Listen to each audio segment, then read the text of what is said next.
एक छोटा सा लड़का क्लास 10th के बोर्ड एग्जाम के बाद पहली बार इतना कंफ्यूज था।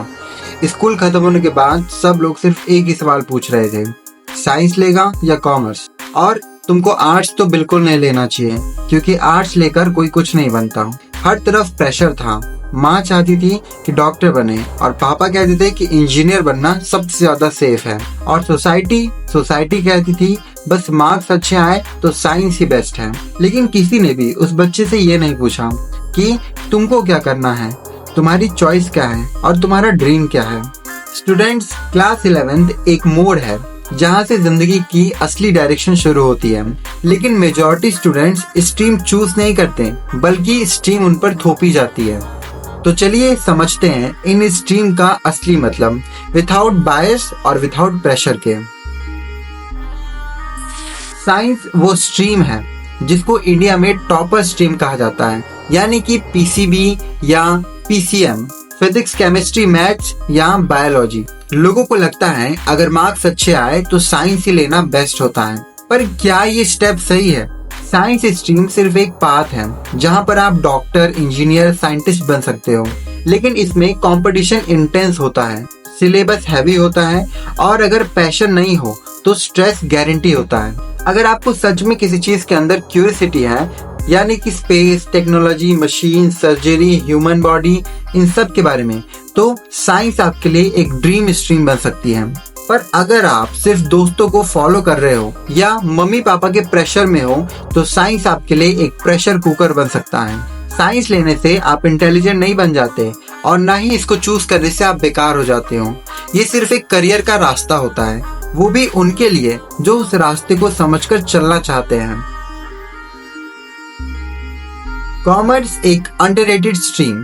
जो लोग अक्सर साइंस से रिजेक्ट हो जाते हैं वो हमेशा कॉमर्स की तरफ आते हैं। लेकिन असली सच्चाई ये है कि कॉमर्स एक फाइनेंशियल दुनिया का गेटवे है। यहाँ पर अकाउंट, बिजनेस स्टडीज, इकोनॉमिक्स और मैथ्स, ये सारे सब्जेक्ट आपको सिखाते हैं कि पैसा काम कैसे करता है। अगर आपको नंबर पसंद है, लॉजिक पसंद है और आपको बिजनेस बनाना है तो कॉमर्स आपके लिए एक डायमंड स्ट्रीम है। लोग कहते हैं कॉमर्स लेने वाले या तो सीए बनेंगे या फिर एमबीए, पर सच ये है कि ज़ीरोधा, ओयो, फ्लिपकार्ट, जोमेटो, ये सारे यूनिकॉर्न बिजनेस कॉमर्स माइंड से ही आए हैं। अगर आपको बिजनेस खड़ा करना है या फाइनेंशियल वर्ल्ड में एंटर करना है तो commerce is not a fall back, it's a strategic move.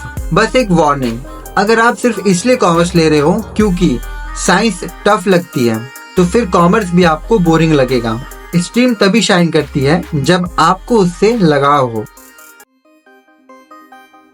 Arts या ह्यूमैनिटीज, एक स्ट्रीम जिसके साथ हमेशा एक टैग लगा होता है। जो साइंस या कॉमर्स में फेल हो गया वो आर्ट्स लेता है।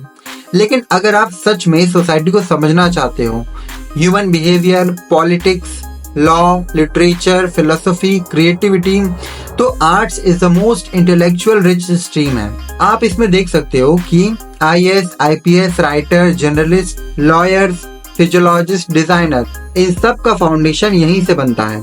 आर्ट्स कोई इजी स्ट्रीम नहीं है। अगर आप सिविल सर्विस के लिए सपना देखते हो या फिर आपको समाज को बदलना है तो आपके लिए आर्ट्स एक बहुत अच्छा प्लेग्राउंड बन सकता है। मुझे किस सब्जेक्ट में इंटरेस्ट आता है जिसमें पढ़ना बर्डन नहीं लगता है? मुझे किस स्ट्रीम का फ्यूचर एक्साइट करता है जिसे करते हुए मैं अपने कल को देख सकूं? मुझे किस तरह का काम सूट करता है, लॉजिकल, क्रिएटिव, एनालिटिक, टेक्नोलॉजिकल? अगर इन तीनों का जवाब एक ही डायरेक्शन में पॉइंट करता है तो वही स्ट्रीम आपके लिए बेस्ट है। दोस्तों के इन्फ्लुएंस में आके स्ट्रीम चूज करना, मार्क्स के बेसिस पर स्ट्रीम लेना, पेरेंट्स का प्रेशर बिना समझे एक्सेप्ट कर लेना, स्कोप देखकर इंटरेस्ट इग्नोर करना, लोग क्या कहेंगे इस मेंटालिटी में फंसना, ये सब करियर को स्लो पॉइजन देते हैं। बच्चों, जिंदगी कोई 100 मीटर की रेस नहीं है। यहाँ पर आपको हर किसी का ट्रैक अलग मिलेगा। किसी को डॉक्टर बनना है, किसी को डिजाइनर बनना है, किसी का सपना है आईएएस बनने का और किसी का सपना है स्टार्टअप करने का। तो तय करो तुम किस लाइन में अपना बेस्ट दे सकते हो, क्योंकि आखिरी में स्ट्रीम बड़ा नहीं होता, वो इंसान बड़ा होता है जो उस स्ट्रीम को अपने पैशन से जीत लेता है। अगर आप क्लास 10th के बाद कंफ्यूज हो या किसी फ्रेंड या सिबलिंग को कंफ्यूजन में देख रहे हो तो इस वीडियो को जरूर उन तक पहुंचाओ। और कमेंट में जरूर लिखना कि मैं अपना स्ट्रीम अपने सपनों के अकॉर्डिंग चूज करूंगा, किसी और के प्रेशर के अकॉर्डिंग नहीं। मिलते हैं अगले वीडियो में, तब तक के लिए द टोटल एनसीईआरटी को सब्सक्राइब कर लीजिएगा और लाइक करके कमेंट में जरूर बताइएगा कि आपको ये वीडियो कैसा लगा। मैं मिलता हूँ अगले वीडियो में, तब तक के लिए स्टे ट्यून्ड।